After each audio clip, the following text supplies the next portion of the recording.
Hello, welcome to my channel, or welcome back if you've been here before. My name is Beth Ann, and today I wanted to talk a little bit about The Slaughterman's Daughter by Yaniv Iczkovits.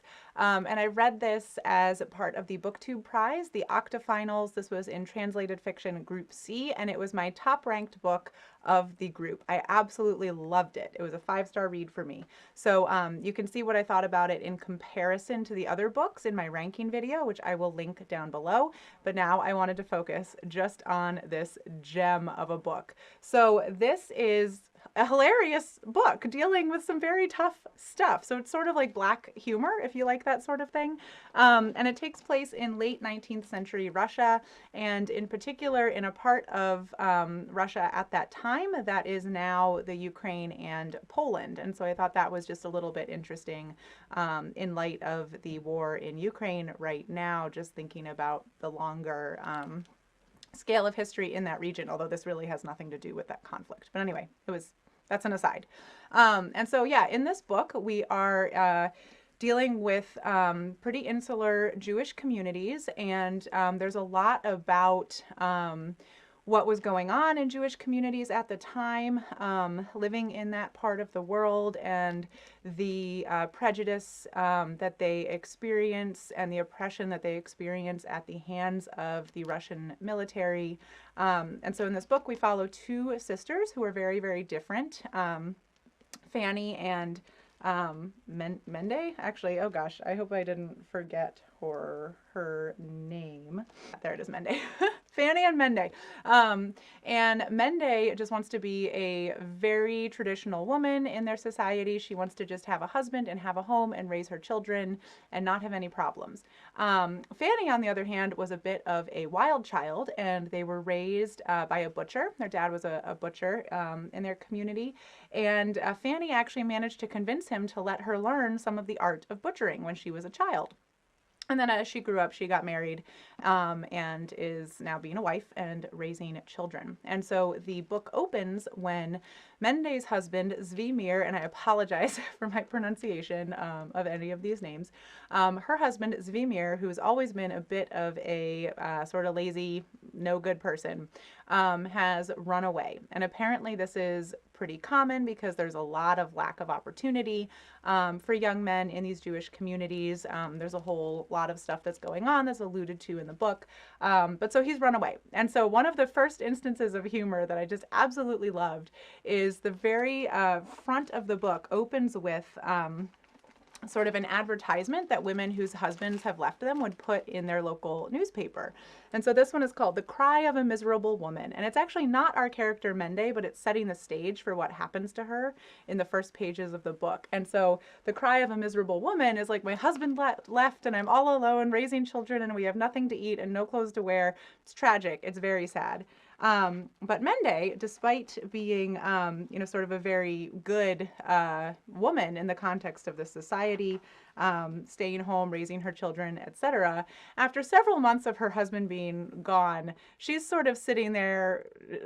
She's been, missing him and feeling all the appropriate things, but then she has sort of like this. Something seizes her and she's like, you know what? Screw him.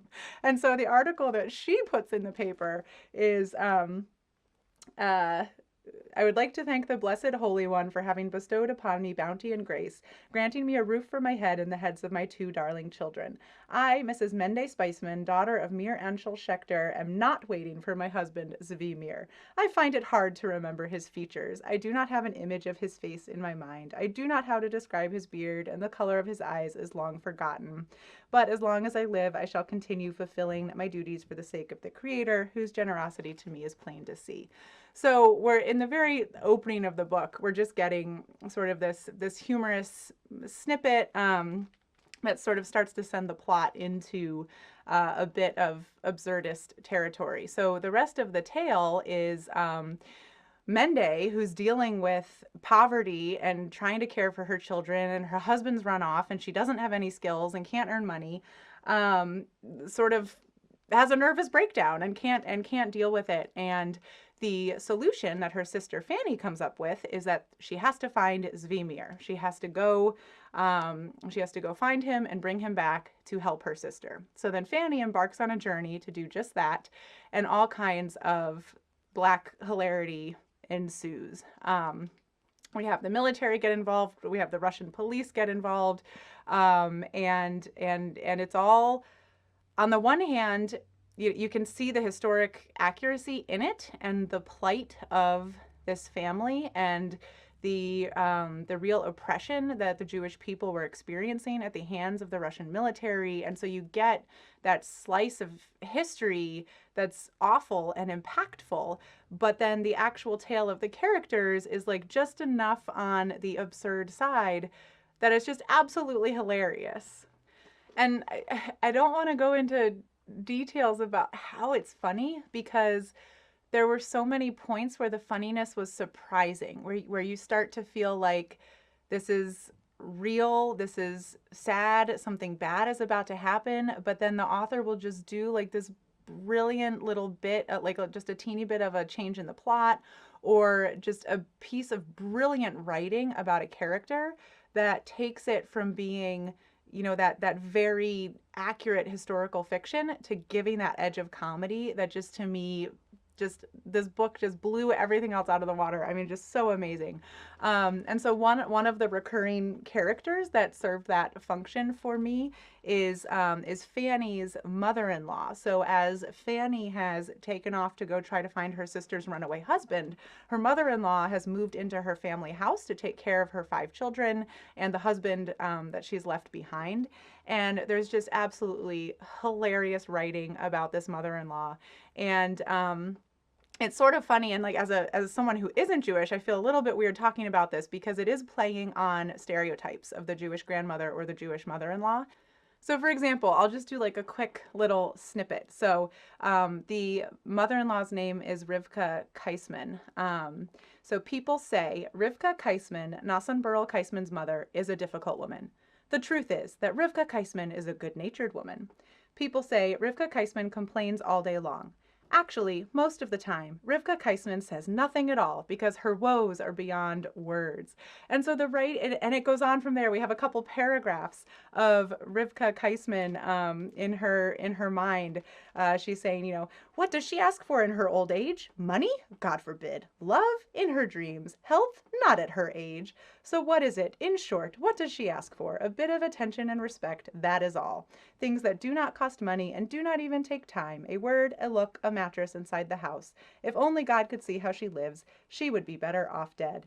And the context is that Rivka Kaisman is very well cared for.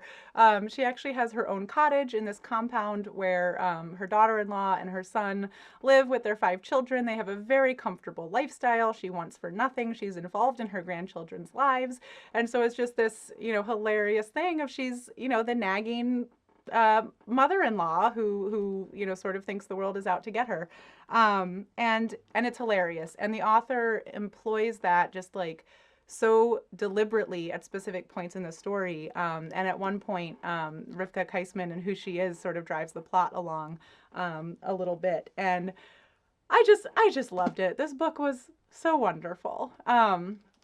Yeah, so I haven't watched that many other booktubers review it because apparently a lot of people didn't like it. And so I don't want to watch videos of people tearing apart a book that I loved so much. But the one commentary that I have watched so far was by Scott at Gunpowder Fiction and Plot. And I thought that he had something really interesting to say because for him, one reason that he couldn't get into this book, which is something that I've seen a couple other people mention, and Scott's complaint seemed to revolve around how a lot of the words are not translated from the Hebrew or the Yiddish. And so it'll be, in some cases, sort of an everyday word, like bubby is used for grandmother in this book, for example. And we've got shtetl, the word for a village, and so things like that. And then we also have some very particular cultural and religious things, like the shawl, or the forelocks. Oh, excuse me, the forelocks. So some of those words aren't translated, and so that just got me thinking about what uh, yeah, what makes a translation like a full translation, and when is it acceptable, or when is it asking too much of the reader to not translate certain words?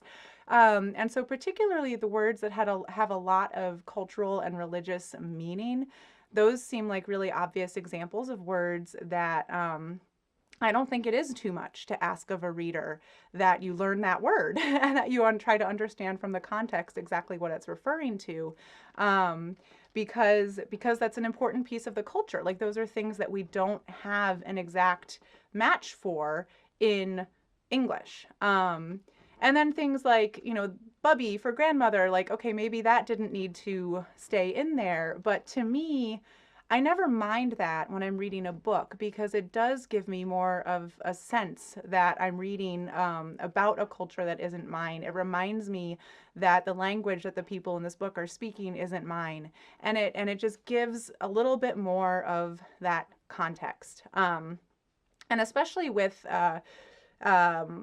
words like in Yiddish and Hebrew, which are languages that I've heard spoken. And so even if I can't pronounce them, like I do just have a feel for how they would sound if these characters were off the page and were throwing in that occasional word. And so to me, it just brings a sense of reality and a depth to the translated work that I actually really appreciate, and I don't mind doing a bit of extra work as a reader to figure out the context and figure out what exactly is being referred to by those words.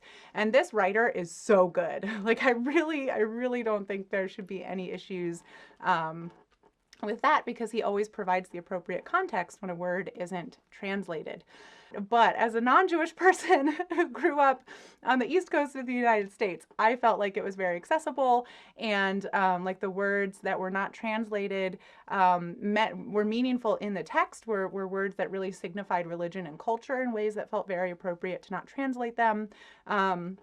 Or were words that were very easy to distinguish in context, like the use of the word bubby for a woman who is very clearly a grandmother character in the book. So anyway, those are my thoughts. A bit rambly. Very hard to talk about this book without giving spoilers, because there are just so many neat little humorous twists throughout the plot, and I didn't want to give any of them away. I would love to know what you think if you've read this book, and I really hope you go read it if you haven't read it. And with that, I will finally sign off. So thanks for watching. I'll see you on the next video. Bye.